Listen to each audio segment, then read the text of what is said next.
Bonjour à tous et bienvenue dans Parole d'expert. Et aujourd'hui l'expert, c'est Christian Biteau, président de CBT Gestion et professeur de finance à l'ESSEC. Christian, bonjour. Bonjour. Alors en termes d'allocation d'actifs dans les portefeuilles, quels sont vos conseils et orientations pour cette nouvelle année qui commence?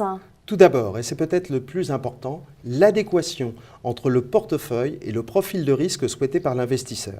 Là, il est important de remarquer qu'il y a un an, la volatilité des marchés était de l'ordre sur le MSCI World de 16%.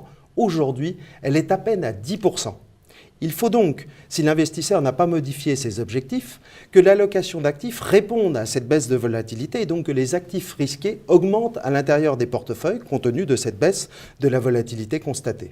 Et est-ce que les placements obligataires sont eux toujours aussi intéressants? Il y a tout de même une limite à la baisse des taux d'intérêt. Si on observe les taux d'intérêt nominaux, c'est-à-dire les taux d'intérêt sur les marchés, on tangente le zéro. On a même observé des taux d'intérêt négatifs sur les dettes d'État françaises et allemandes à des durées inférieures à 2 ans. Donc je pense qu'on a atteint un point bas sur la rémunération des marchés obligataires et rentrer en taux d'intérêt nominaux négatifs, non. Donc on est certainement au plus loin sur les obligations. Donc ça veut dire que vous ne recommandez toujours pas les obligations?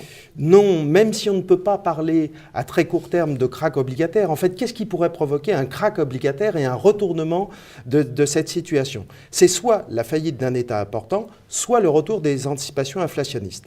La faillite d'un État important, ça serait supposer que le fiscal cliff ne soit pas résolu. Or là, un compromis est en place pour le fiscal cliff américain. Et du côté de l'Europe, finalement, l'ensemble des États de la zone euro ont opté pour la rigueur. Donc je crois que ce risque est écarté. Retour des anticipations inflationnistes, oui, certainement, puisqu'on espère une reprise de l'activité économique en 2013. Néanmoins, quand on se rappelle le dernier grand krach obligataire, 1994. La véritable prise en compte des anticipations inflationnistes, c'est lorsqu'une banque centrale change sa politique monétaire, devient restrictive et remonte ses taux d'intérêt à court terme. Aujourd'hui, on ne voit pas ni la Fed ni la BCE à court terme relever ses taux d'intérêt à court terme. Donc ça veut dire quoi? Que vous augmentez la poche action? Ça veut dire qu'on préfère tout de même encore aujourd'hui les actions.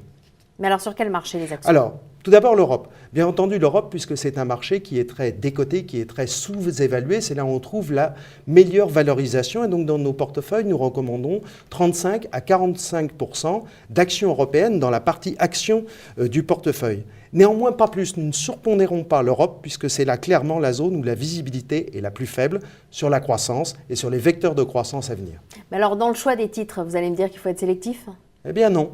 Non, nous ne recommandons pas une trop grande sélectivité, c'est-à-dire une concentration soit sur un secteur, soit sur une liste de valeurs très concentrée, puisqu'on a pour le moment un marché que je qualifie de marché de flux, et même simplement de redémarrage des flux. Donc je pense qu'il faut être présent sur l'ensemble des marchés sans prendre le risque d'un secteur ou d'une valeur particulière, parce qu'on ne connaît pas encore les vecteurs effectifs de croissance dans l'économie de la zone euro. Donc une répartition entre valeurs de croissance, valeur value, aussi des small caps qu'il ne faut pas négliger à 10-15%, et même une position en indiciel nous semble bon pour cette partie européenne. Et pour le reste du monde alors? Nous conseillons de conserver une position importante sur les États-Unis, au moins autant que l'Europe, entre 35 et 45% de la partie action, parce que c'est là où les meilleures nouvelles pour 2013 sont à attendre. Mais est-ce qu'il faut se couvrir sur le dollar? Alors, le dollar, nous considérons qu'il est préférable de conserver le risque dollar, c'est-à-dire d'acheter des actions américaines avec le dollar. C'est un bon équilibrage du risque, parce que si notre scénario de redémarrage deuxième partie de l'année 2013 ne se produit pas, on risque d'avoir une récession, un ralentissement marqué en Europe. La BCE sera obligée d'aller plus loin dans sa baisse des taux d'intérêt à court terme. Cela pèsera sur l'euro et donc cela équilibrera les performances du portefeuille puisque nous aurons la position exposée en dollars. Et les émergents? Les émergents, 10-15% sur les marchés émergents. C'est là clairement la source principale de reprise de l'activité économique avec la Chine, avec l'Inde. D'ailleurs, on constate que l'indicateur du commerce maritime international, le Baltic Dry Index, a freiné sa chute observée en 2012. Et donc, c'est un élément assez positif pour une reprise de l'activité sur les marchés émergents. Oui, surtout que c'est un indicateur avancé. Tout à fait. Christian, merci. Merci. Quant à vous, je vous remercie de nous avoir suivis et je vous dis à très bientôt.